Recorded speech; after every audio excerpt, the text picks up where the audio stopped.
എടോ, അധികാരം സംസാരിക്കാത്ത ഒരു ചർച്ച ചെയ്യപ്പെടാത്ത ഒരു കാര്യമുണ്ട്. എന്താണെന്നറിയോ? പുരുഷന്മാരുടെ മെൻ്റൽ ഹെൽത്ത്. അതങ്ങനെയല്ല. അവർക്കിന് മെൻ്റൽ ഹെൽത്തിന് കെയറിനൊന്നും ആവശ്യമില്ലല്ലോ. പുരുഷന്മാർക്ക് ഓൾറെഡി അവർ സ്ട്രോങ് ആണ്. അവർക്ക് മെൻ്റൽ ഹെൽത്തിൻ്റെ ആവശ്യമൊന്നുമില്ല. അങ്ങനെയാണ് പൊതുവേ ഉള്ള ഒരു ധാരണ.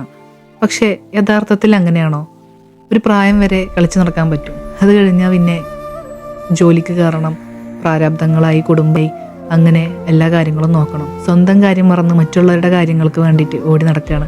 അതവേറ്റ് അവർക്ക് വല്ല ഡിപ്രഷനോ സ്ട്രെസ്സോ ടെൻഷനോ വന്നാൽ അവന് കുടുംബത്തിൽ പറ്റില്ല, സൊസൈറ്റിയിൽ പറ്റില്ല, എവിടെയും പറ്റില്ല. അവനൊരു മോശക്കാരനായി. മറ്റുള്ളവരുടെ കാര്യങ്ങൾക്ക് വേണ്ടി ഇങ്ങനെ ഓടി നടക്കുമ്പോൾ സ്ത്രീകളുടെ കാര്യം എടുക്കുകയാണെങ്കിൽ അവർക്ക് ഏണിങ്സ് ഉണ്ടെങ്കിൽ അത് അവരുടെ സ്വന്തം കാര്യങ്ങൾക്കാണ്. പക്ഷേ ഒരു പുരുഷന് അങ്ങനെയാണോ? സ്വന്തം കാര്യത്തിന് എപ്പോഴെങ്കിലും എടുക്കുന്നതായിട്ട് കാണാറുണ്ടോ?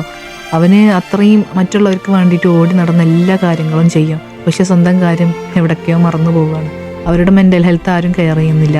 അത് ദേഷ്യം എന്തെങ്കിലുമൊക്കെ ആയി മാറുമ്പോഴാണ് മറ്റുള്ളവർ അതിന് പരിഗണിക്കല്ല ചെയ്യുക. അപ്പം അതിനെ എതിർക്കുക ചെയ്യുക. ദേഷ്യപ്പെടേണ്ട കാര്യമില്ല, ടെൻഷനാണ്, വീട്ടിൽ വന്നാലും ഇങ്ങനെ മുഖം വീർപ്പിച്ചിരിക്കേണ്ട കാര്യമില്ല, ദേഷ്യപ്പെടേണ്ട ആവശ്യമില്ല എന്നൊക്കെ പറഞ്ഞിട്ട് അവരിങ്ങനെ പറയാറുണ്ട്. സത്യത്തിൽ അവർ കടന്നു പോകുന്ന അവസ്ഥകളൊക്കെ ഉണ്ടല്ലോ, ഭയങ്കരമാണ്.